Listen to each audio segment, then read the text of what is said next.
So medyo matagal tayong hindi nakagawa ng video, medyo na-busy lang. So nagbabalik tayo para sa Duterte Defenders. So my name is Salvix. So pag-usapan natin yung isilang kaso ng NBI sa DOJ, no? Para doon sa criminal case against BP Sara, yung threat, yung sinasabing threat doon sa First Family at saka kay Tambi, no? So for the context lang, ganito yan. So nung kasagsagan ng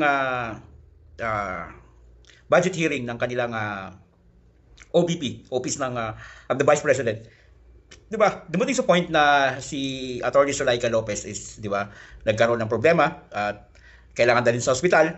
Tapos ang gusto ng ni BP Sara is sa St. Luke's dalhin, pero yung mga pulis gusto siyang dalhin sa Biluna, 'di ba? Siyempre para makontrol nila pagka nandoon sila at 'di ba, alam mo naman yung style, 'di ba? So hindi pumayag sila, kaya 'di ba? Tapos nung time na gabi, nag-live si BP Sara, may nagtanong si Maui. Si Maui, nagtanong about mag-iingat ka kasi alam namin may planong about sa inyo, family nyo, about Romanov. So for the context, ang Romanov, ito yung, if I'm not mistaken, ito yung Russian family. Siya yung parang yung buong angka nila is talagang inubos. As in. Tagal ko na itong nagkaroon ako ng info o nabasa yung about Romanov, pero hindi ako sure kung sa Russia ba o sa Basta yun. Pag sinabi kasing Romanov, yun yung nangyari sa kanila. Yung talagang buong angkan nila. Kasi political clan sila eh. Yung buong angkan talaga nila is inubos. So yun yung sinabi ni Maui na mag-iingat ka kasi alam namin mayroong plano sa inyo about dun sa Oplan Romanov.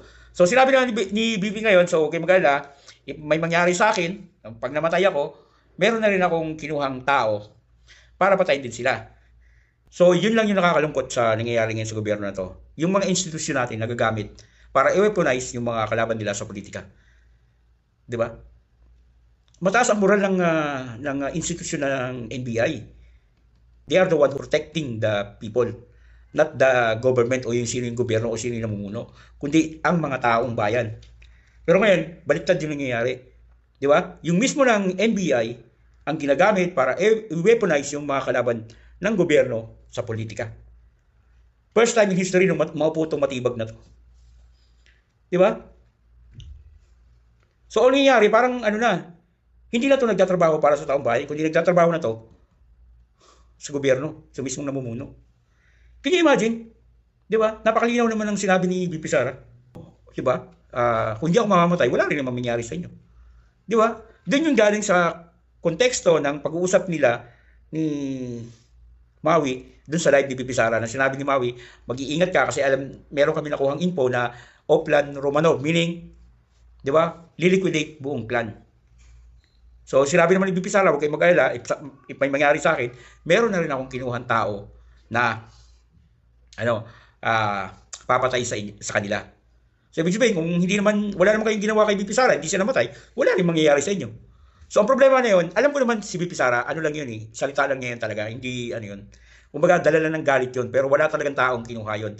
Tapos, eto namang NBI director ngayon, nagsasabi na nakilala na nila yung taong inutusan o kinuha ni BP Sara para So, sa madaling salita, magiging tanim witness na naman yan. 100% magiging tanim witness na naman yan. Kasi alam ko naman na wala naman talagang ganun on the spot. Meron na agad na naisip nakakuha na agad si BP Sara ng babayaran tao. Dahil, di ba? Samantalang, nung gabing yun di ba? Busy sila dun sa hearing. Tapos on the spot makakuha agad.